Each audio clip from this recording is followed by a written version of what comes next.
Bonjour, c'est Ursule encore. On est le 10 mars 2022. Alors, je viens sur la trompette ce matin encore et je viens proclamer le retour de notre Seigneur Jésus-Christ. Soyez tous bénis et que sa joie soit notre force. Amen, en ce jour.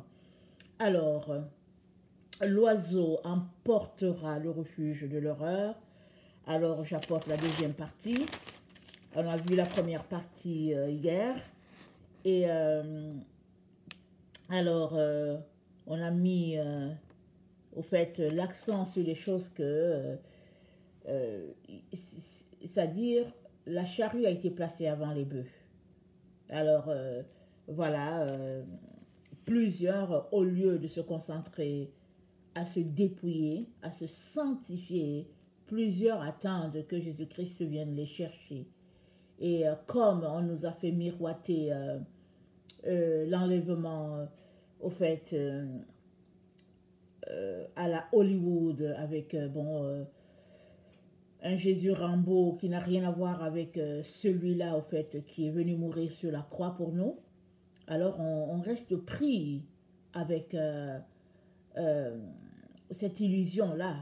C'est sûr que Jésus-Christ va venir. Il a dit qu'il viendrait. Il va venir. Il n'y a pas de doute là-dessus. Donc, on n'est pas en train de mettre en doute le fait que Jésus vienne nous chercher ou pas. On n'est pas en train de mettre ça en doute. Mais le tout, c'est de savoir qu'est-ce qu'il a vraiment dit et qu'est-ce que les hommes ont dit, qu'est-ce que les hommes ont développé, si bien que c'est resté dans l'esprit des gens, la pensée humaine, et les gens, et puis le peuple de Dieu est tout simplement perdu à aller dans une autre direction, alors que Jésus-Christ pointe bien une direction. Alors, ce n'est pas la première fois que je parlerai aujourd'hui, parce que j'en ai parlé plusieurs fois d'ailleurs, plus d'une fois d'ailleurs. C'est dit quoi dans la Bible? C'est dit, comme l'éclair part de l'Orient et se retrouve en Occident, ainsi sera l'avènement du Fils de l'homme. Ainsi. Alors, Jésus-Christ est en train de dire quoi? Il est en train de nous dire que tout partira de l'Orient. Et c'est vrai que lui, il est venu en Orient, amen. Il a quitté le ciel, il est venu d'abord en Orient, amen. Et il nous dit que c'est la même chose qui va se passer à son retour. Et quand la Bible parle d'Orient, il est très important qu'on comprenne la doctrine de Christ. Là où on est sur la terre, il y a plusieurs doctrines, n'est-ce pas, doctrines chrétiennes. Et elles sont regroupées en deux, la doctrine occidentale, la doctrine orientale. Alors, quand Jésus-Christ parle de doctrine orientale, il est en train de nous dire de retourner à la base, de retourner à l'origine, parce que notre chrétienté, en tout cas, celle-là que nous avons aujourd'hui, elle n'a rien à voir avec la base qui a été établie par les apôtres. Et cette base-là, elle est venue de l'Orient. Quand bien même c'est dit que, et c'est à Antioche qu'ils ont été appelés chrétiens, c'est-à-dire les petits Christ, quand bien même c'est dit que c'est à Antioche, on sait que c'est parti de Jérusalem, ça s'est répandu sur toute la terre. Antioche, c'était dans le coin où il y avait, où l'apôtre Jean exerçait son ministère en Turquie, mais il y avait aussi Paul qui était là-bas, et il y a eu un réveil vraiment intense là-bas, mais le réveil, ce n'était pas selon la chrétienté de notre siècle, c'était vraiment parce qu'ils étaient versés dans les Écritures, et puis le Saint-Esprit convertissait plusieurs, ils recevaient le Saint-Esprit, et puis ils passaient du monde au royaume de Dieu. Ils entraient carrément dans la maison de Dieu, dans leur conversion. Alors aujourd'hui, on est dans le temps où tout a été relayé au second plan, et même il y a plusieurs enfants de Dieu qui n'ont pas le Saint-Esprit. Ils ont donné leur vie à Jésus et puis ça s'arrête là. Ils n'ont pas cette expérience dans le Saint-Esprit. Et puis ne leur en parle pas. Quand tu leur en parles, c'est comme si vraiment tu les as insultés. Mais la vérité est qu'on ne peut pas changer ce qui a été établi. Alors, Paul et puis je pense Silas, ils avaient rencontré Aquilas, un couple. Aquilas et Priscille. Alors, Aquilas et Priscille étaient très actifs dans l'évangélisation. Et dans leurs informations, Paul leur a demandé, mais au fait, est-ce que vous avez reçu le Saint-Esprit quand vous avez cru? Ils ont dit, on n'a même pas entendu qu'il y avait le Saint-Esprit. C'est quoi le Saint-Esprit? Ils n'ont pas entendu. Mais ils aimaient Jésus et ils prêchaient. Alors, Paul et Silas les ont assis, ils leur ont présenté la parole de Dieu. Et finalement, Priscille et Aquilas ont accepté le Saint-Esprit. Ils ont reçu le Saint-Esprit, ils ont été baptisés de l'Esprit. Tout cela pour dire que il n'y a personne sur cette terre-là qui dit qu'il suit Jésus-Christ et qui n'a pas besoin du Saint-Esprit. On ne peut pas s'en sortir. Tu ne peux pas faire l'œuvre de Jésus si tu n'as pas l'Esprit de Dieu en toi. Ce n'est pas possible. Maintenant, il y a l'expérience qui se passe vraiment de manière époustouflante. Il y a des gens, quand le Saint-Esprit vient en eux, vraiment, c'est frappant. Il y a d'autres aussi, c'est par dose. Plus ils sont plongés dans la parole de Dieu, plus l'Esprit les remplit, et il arrive tout simplement à un moment donné que ça déborde. Donc, c'est selon ce que Dieu aura choisi. Mais, écoute-moi bien, il est très très important que tu recherches le Saint-Esprit. Que tu le cherches dardard. Parce que le Saint-Esprit, c'est lui qui distribue l'huile. Le Saint-Esprit, c'est l'huile, au fait. C'est le vin dont la Bible parle. Quand la Bible dit qu'on ne peut pas mettre du vin nouveau dans une vieille outre, il est en train de parler du Saint-Esprit. Quand la Bible dit que les vierges folles n'avaient pas de réserve d'huile, il est en train de parler du Saint-Esprit. Nous avons besoin du Saint-Esprit. Maintenant, ce n'est pas parce que tu as prié 1 an, 2 ans, 3 ans que tu ne l'as pas reçu que, au fait, tu conclus que Dieu ne veut pas te le donner. Très très souvent, ce sont les péchés qui nous empêchent de recevoir ce que Dieu a pour nous. Souvent, c'est des péchés. Souvent, c'est des liens de famille que nous avons. Souvent, c'est des péchés de génération. C'est-à-dire qu'on a souvent tellement des liens dans nos familles. Souvent, c'est des prières que nos parents ou nos grands-parents ont fait, nous empêchant de recevoir cela. Maintenant, ce n'est que Dieu qui peut nous révéler qu'est-ce qui bloque. Alors, si suppose que tu avais un père ou un grand-père dans les sciences exotériques, dans la franc-maçonnerie, dans la Rose-Croix, et qu'il a consacré toute la famille, ça veut dire qu'il t'a consacré aussi. Alors, même si tu es venu à Jésus-Christ, il est important que tu saches ce truc-là qui a été fait et que tu viennes prier pour briser.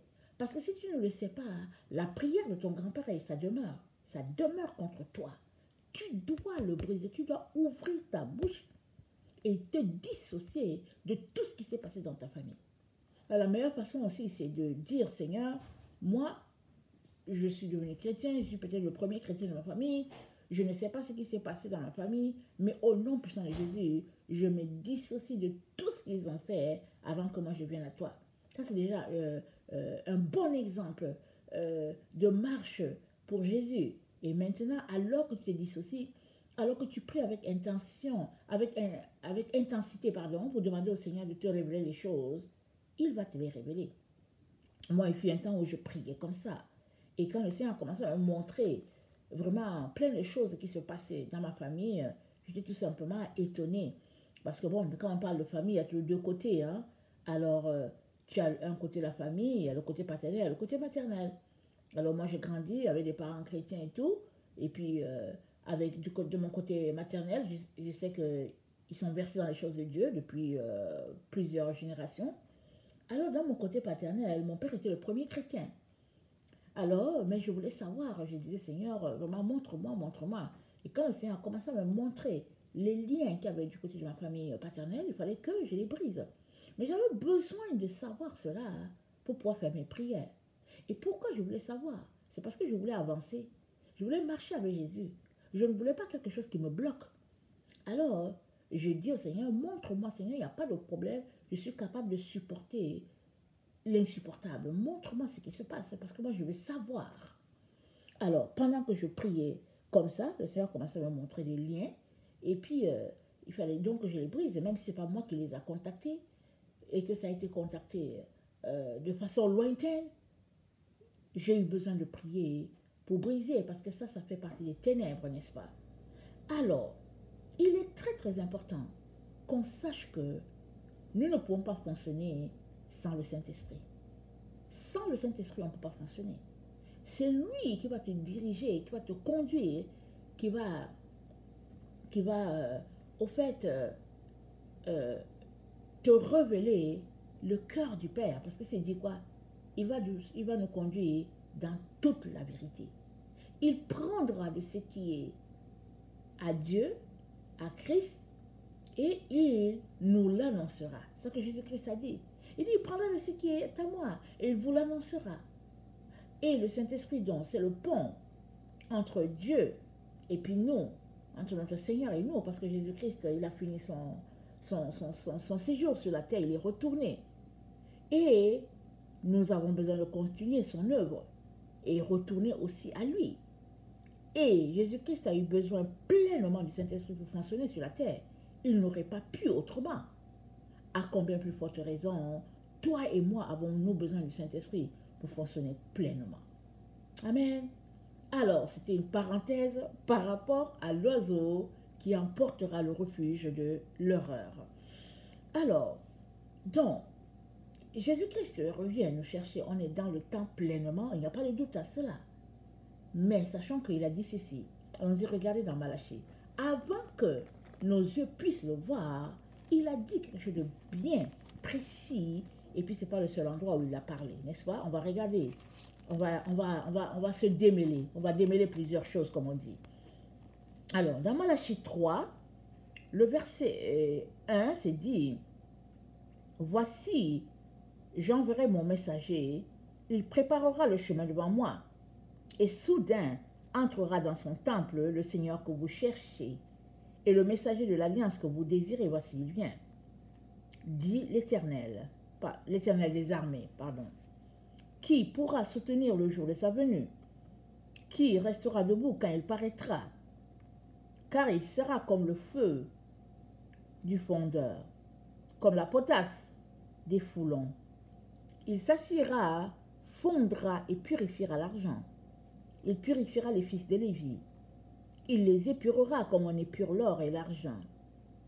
Et ils présenteront à l'Éternel des offrandes avec justice.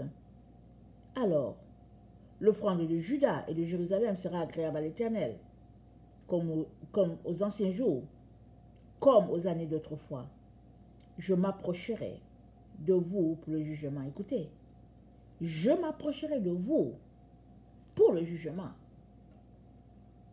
Et je me hâterai de témoigner contre les enchanteurs et les adultères, contre ceux qui jurent faussement, contre ceux qui retiennent le salaire du mercenaire, qui oppriment la veuve et l'orphelin, qui font tort à l'étranger et ne me craignent pas, dit l'Éternel des armées. Car je suis l'Éternel, je ne change pas. S'arrêter là. Il nous dit qu'il ne change pas. Il ne va pas faire une loi légère pour notre génération. La même loi qu'il a établie, il l'a établie une bonne fois pour toutes. Et c'est pour toutes les générations sur la terre. Que notre génération soit la génération la plus pervertie ou la moins, ça ne change pas. Regardons un peu ce qui est arrivé à Sodome et Gomorrhe. Alors, du côté d'Abraham, il a reçu la révélation que Dieu allait détruire Sodome et Gomorrhe.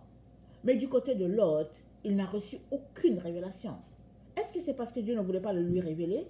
Mais non, la Bible dit que Lot était au milieu de cette génération-là et il était tourmenté jour et nuit à cause de leurs péchés. Je pense que ça c'est dans Hébreu.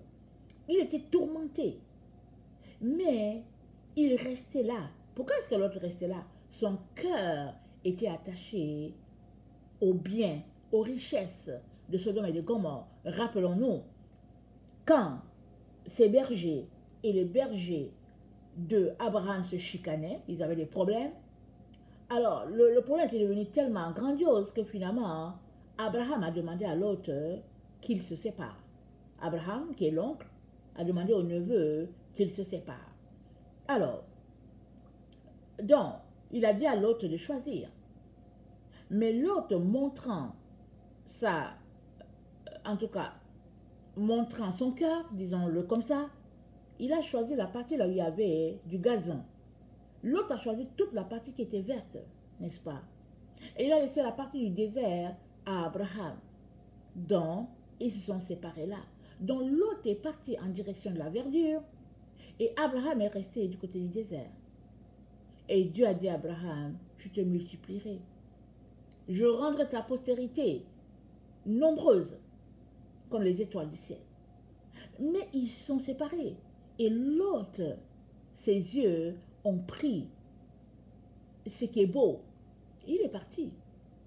Mais toujours est-il que là-bas, là où c'était beau, il s'est retrouvé que, ben voilà, les gens ne marchaient pas selon Dieu. Et leur péché est monté jusqu'au ciel. Et Dieu a décidé de détruire. Et quand Dieu est venu pour détruire, c'est Abraham qui a prié, qui a intercédé pour Sodome et Gomorrhe. Finalement, il n'y a que l'autre. Et puis, sa femme, et ses 2 enfants qui sont sortis de là.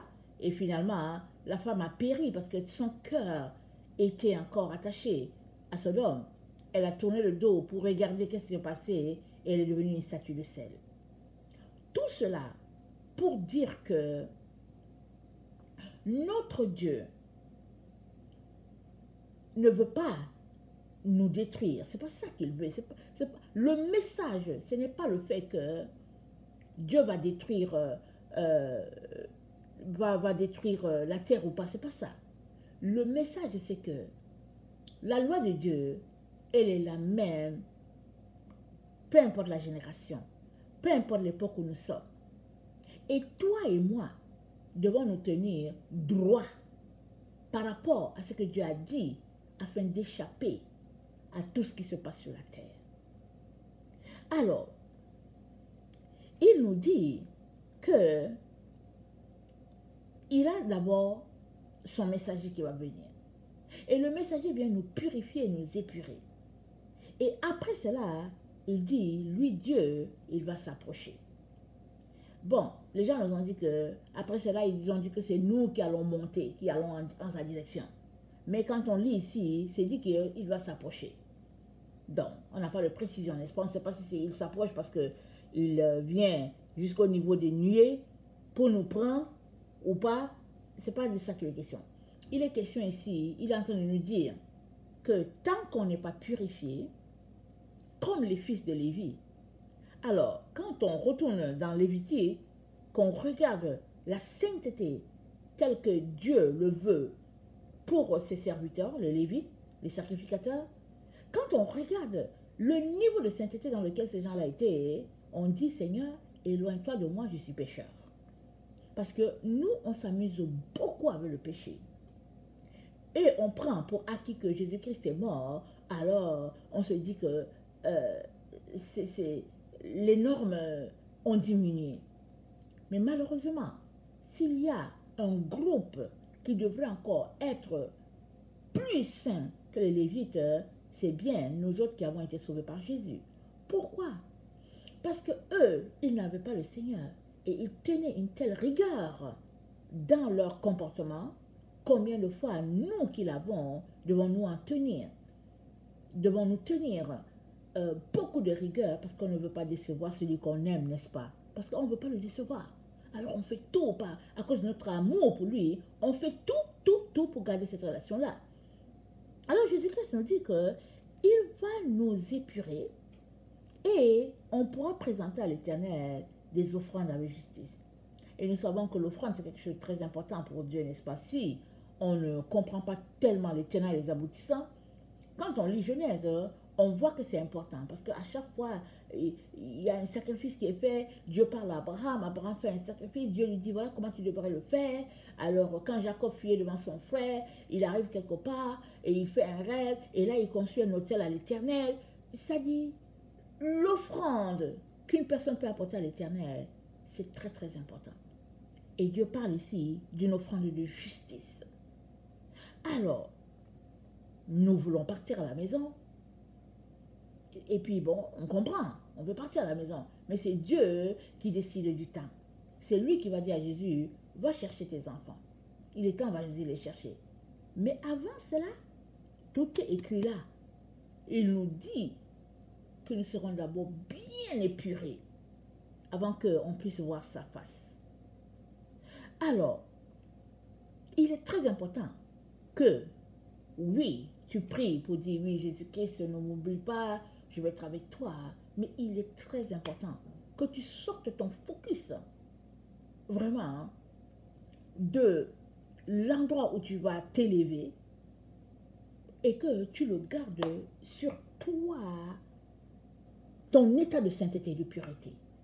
Parce que si tu n'es pas saint, si tu n'es pas pur, à l'état que Dieu attend, quand bien même Jésus-Christ viendrait aujourd'hui, tu ne partiras pas avec lui. C'est de ça qu'il est question. Il est important que tu te remettes en question à tous les niveaux, que tu augmentes ton niveau, amen, de proximité avec Dieu. Et ça, là, ça dépend de toi. C'est ton choix personnel. Si tu ne veux pas, tu as beau entendre le message comme les miens, tu as beau entendre Jésus-Christ te parler, tu as beau voir l'ange qui vient te réveiller, si tu ne veux pas, rien ne sera fait. Et si tu n'as pas ce niveau de sainteté-là, que Dieu veut, tu ne seras pas avec lui. Parce que la Bible dit quoi? Recherchez la paix et la sainteté sans laquelle nul ne verra Dieu. Alors, beaucoup se limitent au fait que j'ai été sauvé par grâce. Alléluia, amen, n'est-ce pas? On a été sauvé par grâce. Mais si ta grâce ne t'empêche pas de pécher contre Dieu, alors tu es dans le leurre. Tu es dans le leurre pleinement. Parce que quiconque dit « je suis sauvé par grâce » devrait aussi tout faire pour se distancer du péché. Devrait tout faire pour garder son cœur, son corps dans la sainteté et la pureté. Parce que son corps, c'est le temple du Saint-Esprit. Alors, donc Jésus-Christ nous dit donc que quand il va s'approcher, il va se hâter de témoigner contre les enchanteurs, les adultères, contre ceux qui jurent faussement, et puis ceux qui ne craignent pas son nom, ceux qui maltraitent les orphelins, la veuve. Et il nous dit une chose, il dit, je suis l'Éternel, je n'ai pas changé. Je ne change pas. Alors, d'où nous vient que nous avons pensé qu'il avait changé? Et que pour nous, le niveau de sainteté est plus léger. Mais non, il n'a pas changé. Alors, autant il y a des publicités qui envoient notre focus dans une direction alors qu'on n'y a pas pensé, autant cette affaire-là disant que Jésus-Christ va venir nous enlever, c'est ça, garder notre focus en une direction alors que on n'est pas du tout en train de s'apprêter. Je ne dis pas que, écoutez-moi bien, Jésus-Christ va venir, il l'a dit, il va venir. Mais je vais dire que là où nous sommes là, toi et moi, notre focus doit être sur notre sainteté, notre pureté à tout moment, à chaque seconde, de telle sorte que s'il vient maintenant, qu'il ne nous laisse pas au fait. Qu'on soit compté, qu'on soit trouvé digne d'embarquer dans son arche. Exemple Noé. Noé a bâti l'arche pendant 100 ans. Il a crié à la repentance, mais les gens se sont moqués de lui. Et quand le jour est venu, le jour arrivé est venu, alors voilà, Noé a été mis en sécurité, lui et sa famille, pas les autres. Alors c'est de ça qu'il est question. Dans Luc 18, le 18, le verset... attendez, on dirait que... Non, voilà, Luc 17 d'abord. Excusez-moi. Dans Luc 17, Jésus-Christ nous parle du Fils de l'homme, n'est-ce pas, qui va venir. Alors, il nous a dit, on a lu dans Malachie que son messager va venir. Et là, dans Luc 17, le verset 20, on lit ceci.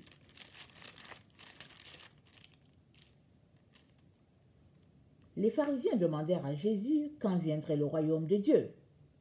Il leur répondit, le royaume de Dieu ne vient pas de manière à frapper les regards.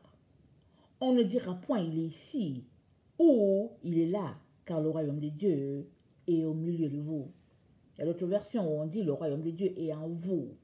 Alors en nous, qu'est-ce qu'il y a en nous? Il y a notre cœur, il y a le centre de notre vie. Et si ton cœur n'est pas avec Jésus, alors tu es tout simplement perdu. Mais si ton cœur est avec Jésus-Christ, et alors il te dit, le royaume de Dieu, il est là au milieu de toi. Et dire que ton cœur est avec Jésus-Christ, c'est dire que tu es en train de faire ce que Jésus-Christ te dit de faire. Il a dit aux pharisiens, il dit, ok, quand vous regardez l'extérieur, tout est beau. Il dit, mais l'intérieur, là, c'est rempli d'ossements. Il dit, ça ne devrait pas être comme ça. Il dit, l'intérieur et l'extérieur doivent être nickel. Dans notre temps, nous disons que l'intérieur est suffisant et que l'extérieur, ce n'est pas grave. Alors, on voit les enfants de Dieu qui marchent tout nus. Ils marchent, ils ont une partie des vêtements sur eux, ils ont le ventre à bédaine, ils ont les pantalons qui tombent, ils ont toutes sortes d'accoutrements. Et il te dit, c'est pas grave. Alors, la même chose que Jésus-Christ a dit de l'autre côté aux pharisiens pour dire que il faudrait aussi nettoyer l'intérieur. La même chose, il dit à notre génération, il faudra aussi nettoyer l'extérieur. Alors, tout cela pour dire que on a quelque chose à faire. On a une implication dans ce retour du Seigneur-là. Vraiment une implication profonde, une implication centrée sur le message de Jésus, qui est de rechercher la paix et la sainteté sans laquelle nul ne verra Dieu. Et Dieu nous le dit, on l'a lu dans Malachie, il dit que je veux m'approcher quand vous serez épurés comme les fils de Lévi. Alors, donc, on a Luc 17, Luc 18, le verset 1 à 8, ça nous dit, Jésus leur adressa cette parabole pour montrer qu'il faut toujours prier et ne point se relâcher. Il dit, il y avait dans une ville un juge qui ne craignait point Dieu et qui n'avait d'égard pour personne. Il y avait aussi dans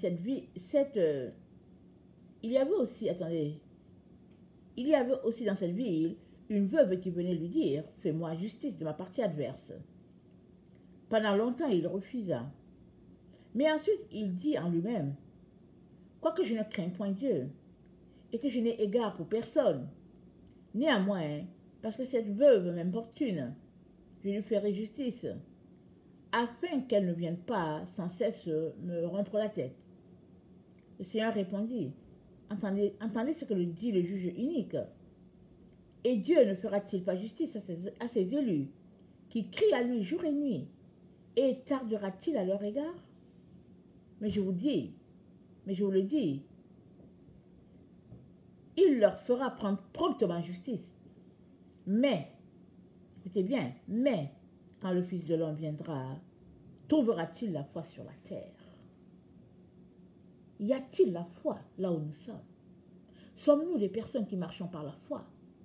Parce que la foi, c'est un type de foi. Quand Jésus-Christ dit que est-ce qu'il trouvera la foi, c'est-à-dire, est-ce qu'il trouvera le type de foi établi par Dieu sur la terre quand le Fils de l'homme viendra?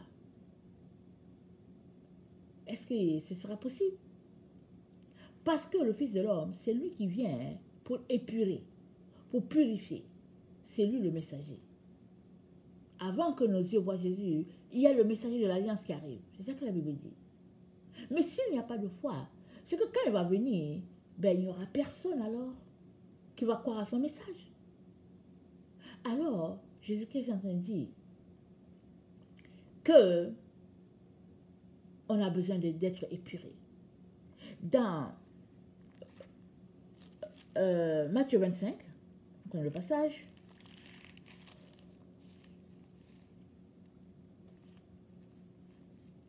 Excusez. Dans Matthieu 25, le verset 31, lorsque le Fils de l'homme viendra dans sa gloire, avec tous les anges, il s'assiera sur le trône de sa gloire. Toutes les nations seront assemblées devant lui. Il séparera les uns d'avec les autres, comme le berger sépare les brebis d'avec les boucs. Et il mettra les brebis à sa droite et les boucs à sa gauche. Alors il dira à ceux qui seront à sa droite, venez, vous qui êtes bénis de mon Père, prenez possession du royaume qui vous a été préparé de la fondation du monde. Car j'ai eu faim, vous m'avez donné à manger, j'ai eu soif, vous m'avez donné à boire, j'étais étranger, vous m'avez recueilli. J'étais nu et vous m'avez vêtu. J'étais malade et vous m'avez visité. J'étais en prison et vous êtes venus vers moi. Les justes répondirent, Seigneur, quand avons-nous vu avoir faim? Quand avons-nous vu avoir soif? Quand avons-nous vu étranger? Quand avons-nous vu malade ou en prison et sommes-nous allés vers toi? Il leur répondra, je vous le dis en vérité, toutefois que vous avez fait ces choses à l'un des plus petits de mes frères, c'est à moi que vous l'avez fait.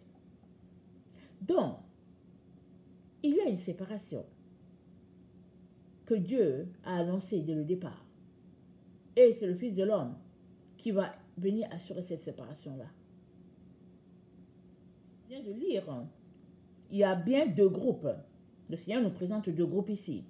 Il y a un groupe qui ont marché selon les attentes du Seigneur. Il y a l'autre groupe qui a l'air surpris. Il a marché selon son propre ventre. Alors, donc quand on regarde ce qui se passe, il parle d'avoir faim, d'avoir soif, d'être malade. Et puis, c'est des personnes qui ont donné leur temps à faire l'œuvre de Dieu. Alors que les autres, non. Alors, si tu ne donnes pas ton temps à t'occuper de l'œuvre de Dieu, à quoi donnes-tu ton temps? Parce que tout un chacun ne sera jugé. Alors, à quoi donnes-tu ton temps? Et Jésus-Christ dit, le Fils de l'homme va regarder ça. Il va séparer, le groupe ça va séparer en deux.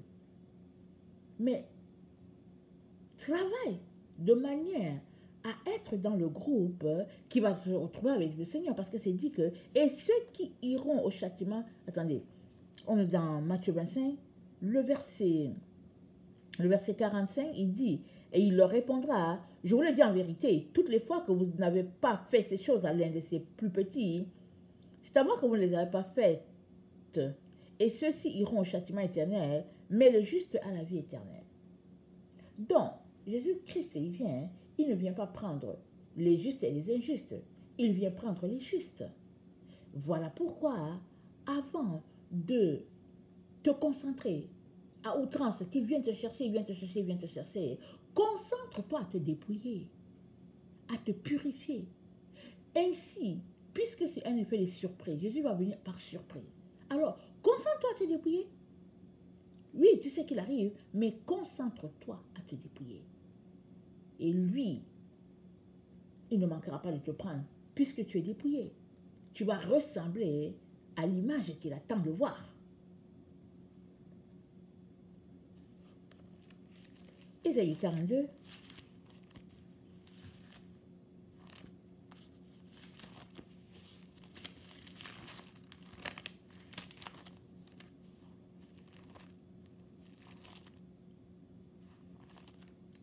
Ésaïe 42, ça dit ceci.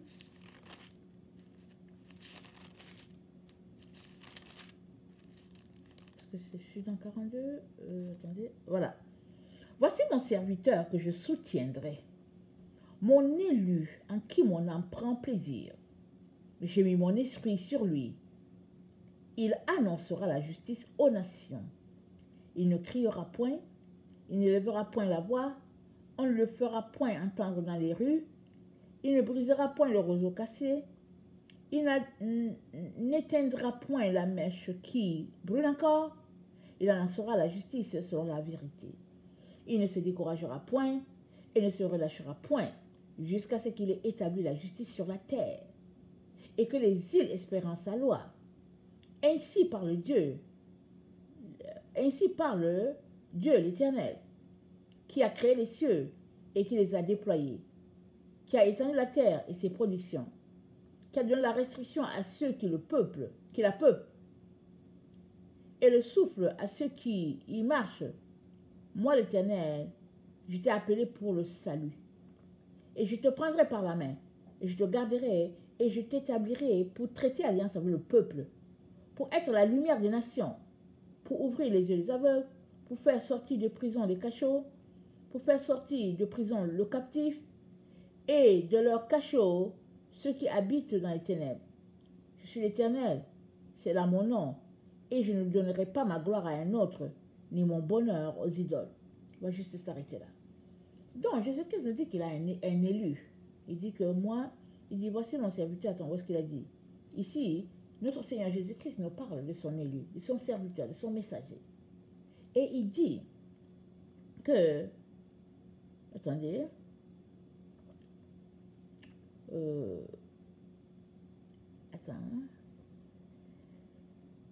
voilà, il annoncera la justice dans la vérité, il ne se découragera point, il ne se relâchera point, jusqu'à ce qu'il ait établi la justice sur la terre. Alors, si on doit être parti là, au moment où nous sommes là, si on doit être parti là, mais la justice c'est pour qui? Puisque les gens qui sont là, ils ont un problème avec la justice de Dieu. Alors, c'est quand le juste vit à côté de l'injuste que l'injuste apprend la justice, que l'injuste a une connaissance de l'Éternel. C'est comme ça que lui, il voit. Puisqu'il ne va pas dans les assemblées des chrétiens. Alors, l'injuste te voit vivre. Et dans ta façon de vivre, tu peux détourner du péché plusieurs.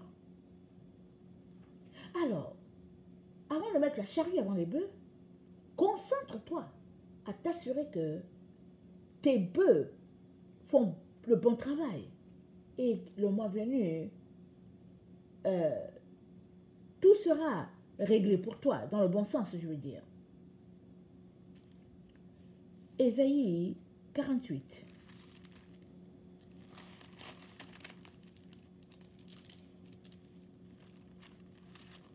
« 14 à 22.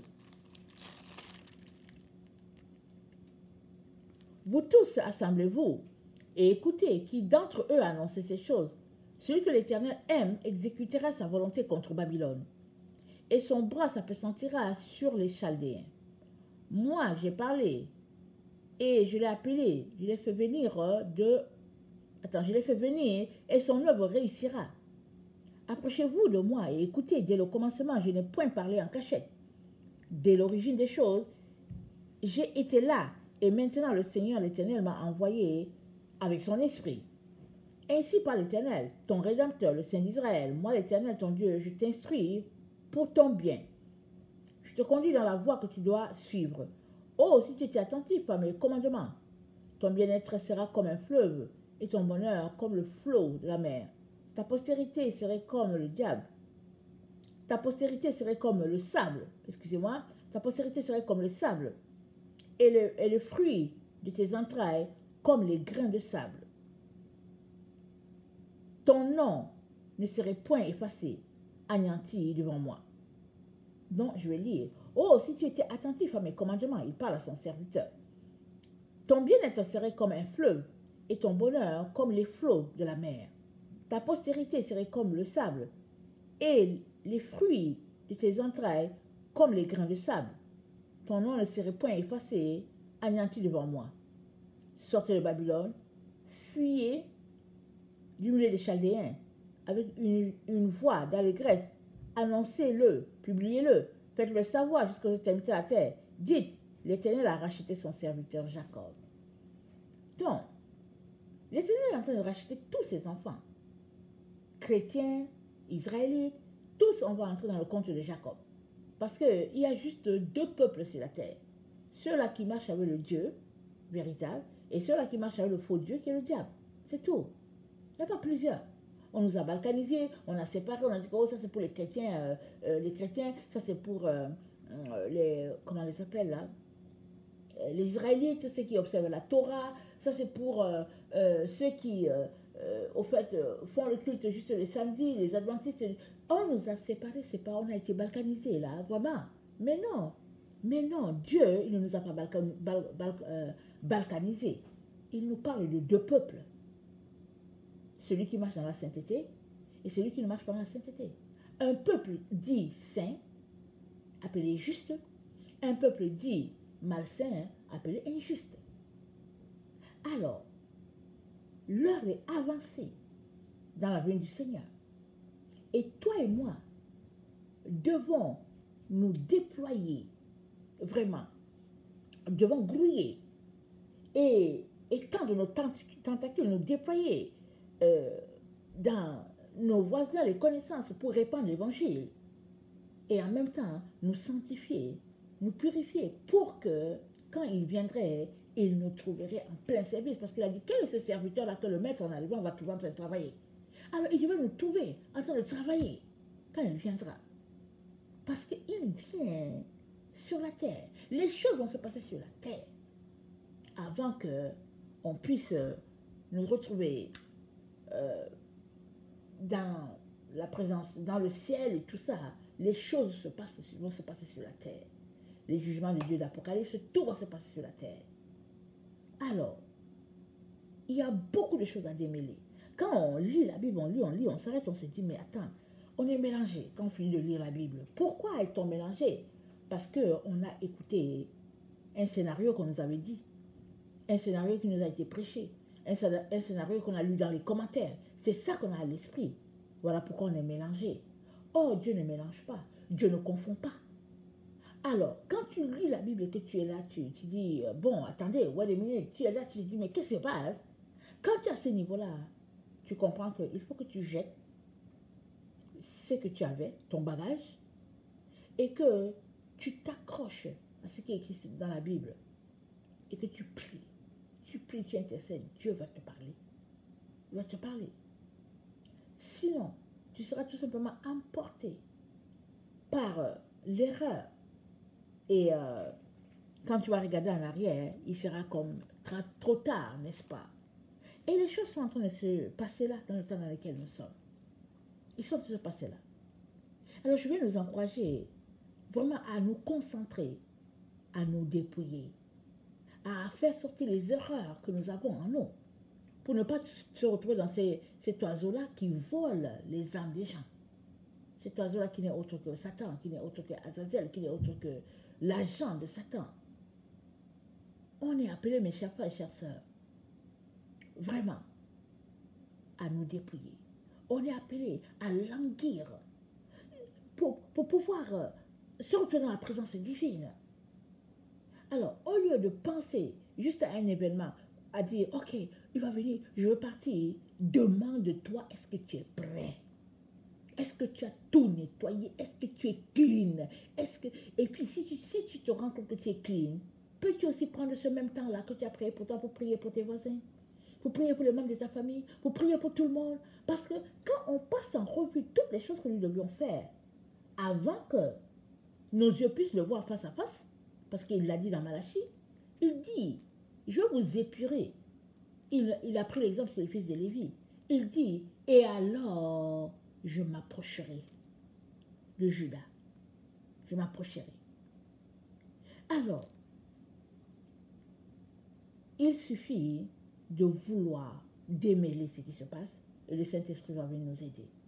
Il suffit de vouloir plus de Jésus et le Saint-Esprit va venir, on va languir. Il y aura ce souffle-là, cette sollicitation de la part de l'Esprit de Dieu pour nous donner plus de Jésus. Parce que c'est ça que nous voulons. Mais si c'est la technologie que nous voulons, malheureusement, le Saint-Esprit qui est là en nous, le peu qui est là, ça va partir, ça va fuir.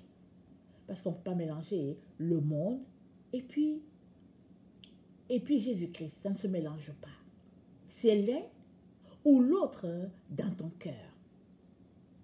Alors, je viens encore dire, je ne dis pas que Jésus-Christ ne va pas revenir, je ne dis pas ça. Mais je dis que, assure-toi que tu es prêt avant que tes yeux le voient. Parce que si tu n'es pas prêt, quand il viendra, il se détournera de toi. Et ta déception sera grande. Elle sera la déception des déceptions. Parce que tu as vécu sur un adage, tu as vécu sur un slogan, tu as vécu sur quelque chose vraiment, en tout cas, quelque chose qui n'est pas vrai. Et puis tu es resté là-dessus. Alors, je vais terminer en lisant Apocalypse.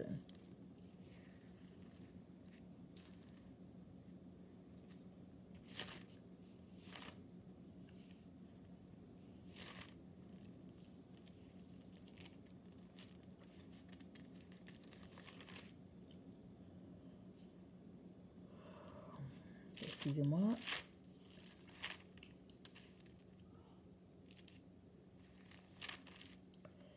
Apocalypse 19, le verset 7. Réjouissons-nous et soyons dans l'allégresse et donnons-lui gloire, car les noces de l'agneau sont venues et son épouse s'est préparée. Il lui a été donné de se revêtir d'un fin lin éclatant pur, car le fin lin, ce sont les œuvres justes des saints. Les œuvres justes. Écoutez bien, les œuvres justes. Et l'ange me dit, écrit, heureux ceux qui sont appelés au festin de noces de l'agneau. Il me dit, ces paroles sont véritables. Il me dit, ces paroles sont des véritables paroles de Dieu. Et je tombais à ses pieds. Pour l'adorer, il me dit, garde-toi de le faire. Je suis ton compagnon de service et celui de tes frères qui ont le témoin de Jésus. Adore Dieu, car le témoin de Jésus est l'esprit de prophétie. Alors, il nous a été donné de nous revêtir de fin lin. Travaillons donc d'arrache-pied à porter notre vêtement de fin lin. Et quand la dernière trompette sonnera, que ce soit, peu importe le temps, on sera avec Jésus. On se retrouvera avec Jésus quand la dernière trompette sonnera. Que le Seigneur bénisse sa parole. Je vous aime beaucoup et Dieu davantage. Maranatha, Jésus revient. Amen et Amen. Soyez bénis.